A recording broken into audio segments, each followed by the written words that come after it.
بسم اللہ الرحمن الرحیم. عزیز طلباء السلام علیکم. آج ہم نے جو ٹاپک ڈسکس کرنا ہے وہ جماعت دوم اردو کے حوالے سے پہلے سبق کی ایکسرسائز مرزا محمد سعید میں جو ہم نے سابقہ ایکسرسائز کے اندر مختصر سوالات کیے تھے. آج کا جو ہمارا لیکچر ہوگا وہ دو سوالات پر مبنی ہے. ایک تو ہم نے اعراب کا سوال کرنا ہے کہ اعراب کی مدد سے الفاظ کے تلفظ واضح کرنے ہیں، جو کہ ہمارے پاس کویسچن پیپر میں معروضی کے اندر 2 نمبر کے آتے ہیں، اور ایکسرسائز کے اندر اور اس کے ساتھ ہمارے پاس قواعد انشاء کے اندر جتنے بھی اعراب دیے گئے ہیں ان کو ہم نے لازم طور پہ کرنا ہوتا ہے.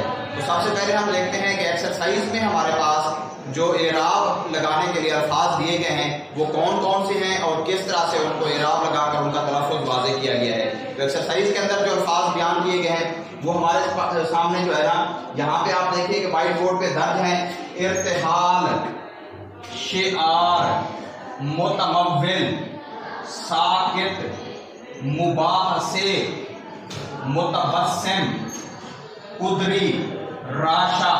عزیز طلباء، یہ جو ان کی پروننسیشن ہے، تلفظ ہے، اعراب ان میں کیسے لگتے ہیں، کون سے حرف پہ کون سا اعراب لگا کے ہم نے ان کا تلفظ واضح کرنا ہے. تو ہم نے یہاں پہ طریقہ یہ اختیار کیا ہے کہ ہم نے حروف کو الگ الگ کر دیا ہوا ہے تاکہ آپ کی سمجھنے میں آسانی کے لیے آپ ان الفاظ کو آسانی سے سمجھ سکیں. ارتحال، الف کے نیچے زیر لگائی ہے، رے کے اوپر جزم لگائی ہے، تے کے نیچے زیر لگائی ہے، ہی الف ہا کے اوپر زبر ہے، اور نام جو کہ آخری حرف ہے اس کے اوپر جزم لگائی گئی ہے. اس کا تلفظ بنے گا ارتحال.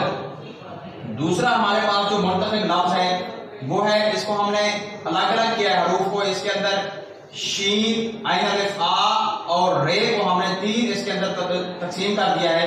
شین کے نیچے زیر، عین الف آ کے اوپر زبر اور رے کے اوپر جزم. تو یہ لفظ بنے گا شعار. اس کے بعد نیکسٹ ہمارے پاس جو ہے اس کی پروننسیشن ہم نے سبق کے آغاز میں تدریسی مقاصد کے اندر بھی ڈسکس کی تھی. آج یہاں پہ دوبارہ سے بتا رہے ہیں. متمول، میم پر پیش، تے کے اوپر زبر، پھر میم کے اوپر زبر، واو کے نیچے زیر، اوپر شد اور لام کے اوپر جزم.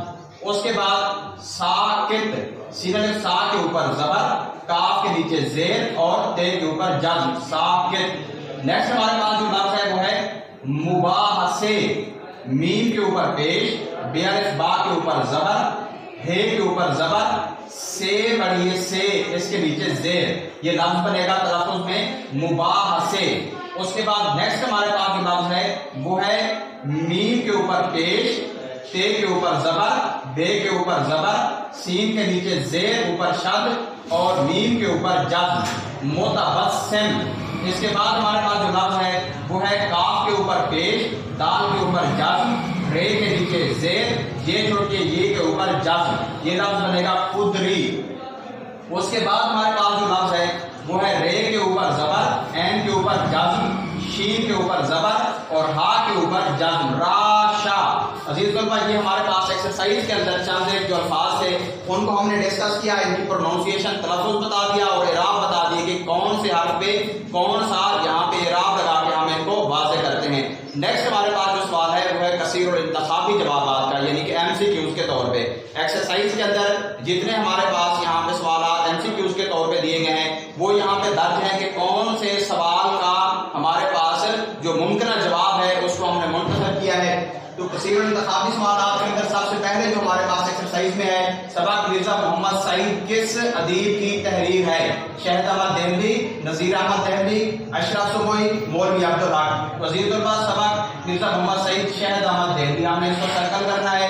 اس کے بعد دوسرا ہمارے پاس جو سوال بنتا ہے اس میں جزو ہے مرزا محمد سعید کی عزیز داری کس شخصیت سے تھی؟ سر سید احمد خان، شیخ عبد القادر، شہد احمد دہلوی، مشتاق احمد یوسفی. عزیز طلباء، یہاں پہ ہمارے پاس جو کثیر الانتخابی جوابات ہے، ممکنہ جواب ہمارے پاس سر سید احمد خان بنتا ہے، جبکہ ایک اور شخص کے ساتھ بھی منشی ذکاء اللہ صاحب کے ساتھ بھی ان کی عزیز داری تھی، لیکن اس میں وہ موجود نہیں ہے. ایک یہاں پہ شخصیت کا حوالہ دیا گیا ہے سر سید احمد خان. مرزا سعید کے بقول انسان کس لیے کام کرتا ہے؟ شہرت کے لیے، دولت کے لیے، وقار کے لیے، شہرت اور دولت کے لیے۔